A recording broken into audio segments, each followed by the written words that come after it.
So after Hamas conducts a terror attack inside of Israel's borders, killing, maiming, kidnapping, raping so many Israelis, you have an organization here in the United States that's decided, well, we should now have a ceasefire.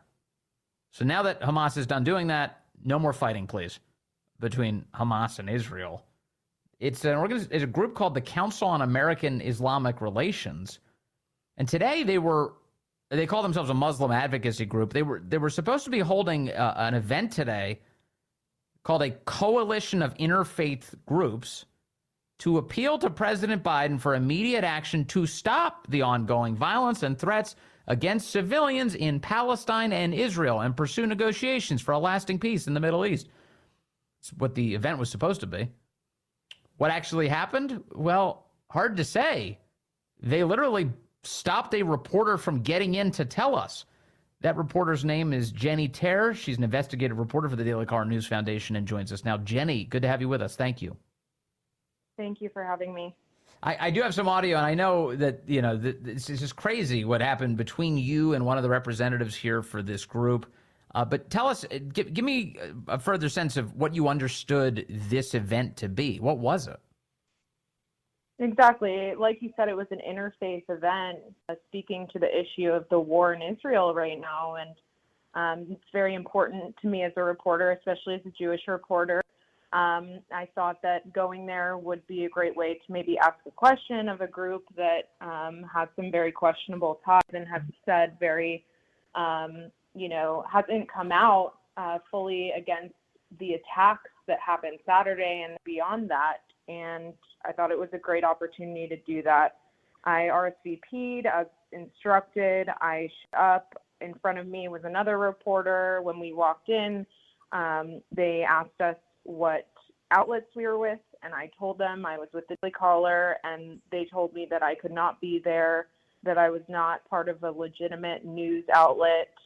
And I told them that, this was something that was important to me. I'm a Jewish reporter, and they threatened to call the police on me, continuing to say that I was not with legitimate media.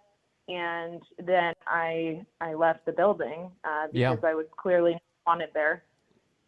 Yeah, I'm going to play audio first, and then I want to get your reaction. This is audio recorded by you, Jennie Taer, attempting to attend what was supposed to be an interfaith event by this group. They call themselves the Council on American Islamic Relations. I should also point out that they were at one point billed as an unindicted co-conspirator with Hamas that was found many years ago. Here is Jennie Taer attempting to attend their event today. Listen. I literally RSVP'd. Wait, I'm not allowed in? I'm with the Daily Caller. Brother? Wait, brother, I can't come in? What? Wait, I'm media.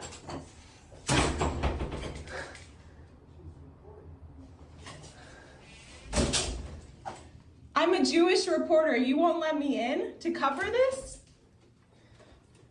Please leave. Why are you telling me to leave? Please leave. Why am I being told to leave? Please leave.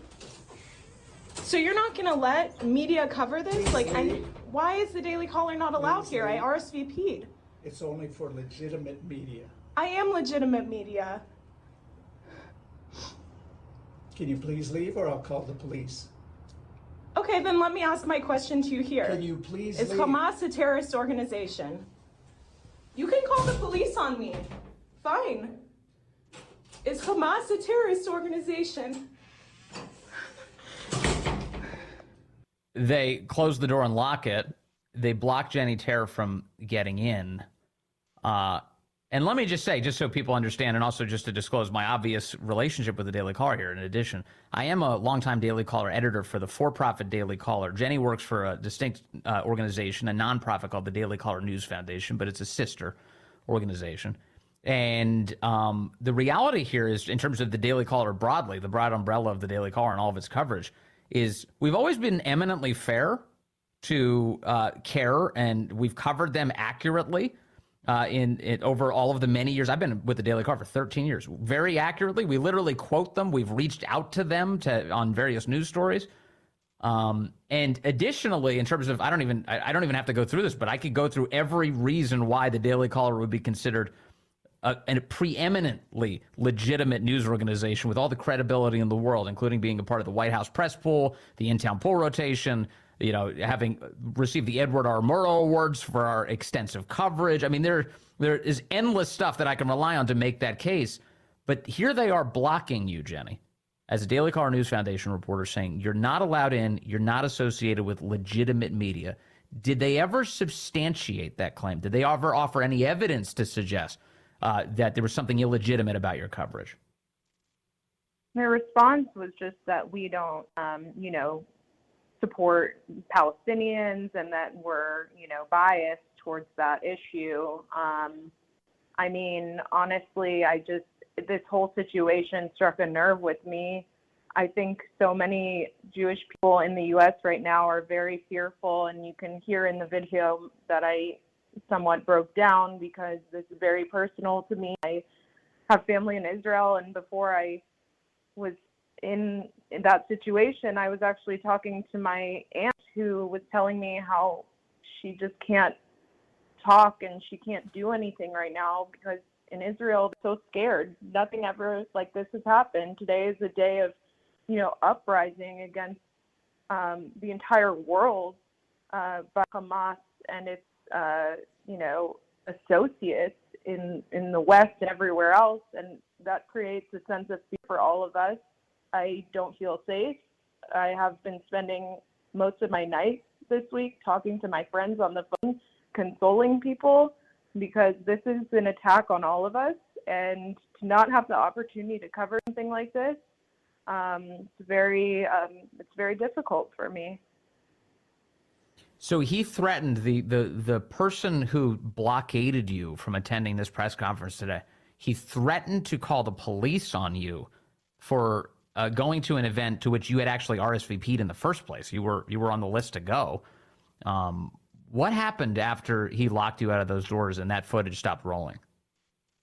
Yeah, that's right. I immediately went to Capitol Police because they were nearby, not to report CAIR or anything, but just to find safety, just in case. As a journalist, I'm trying to reduce risk to myself and others.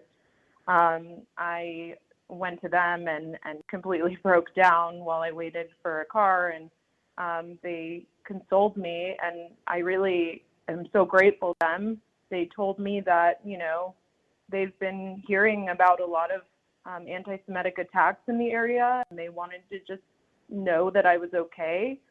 That made me even more emotional, and it scared me about the situation here and my safety. And but I do have to say they encouraged me to use the power that I have as a journalist to share what's going on. And of course, in this situation, I did, and it's really resonated with so many people. CAIR is not only in this case that you mentioned about being an unindicted co-conspirator with this Hamas funding. The group was actually brought in by the Biden administration previously as part of a coalition against anti-Semitism.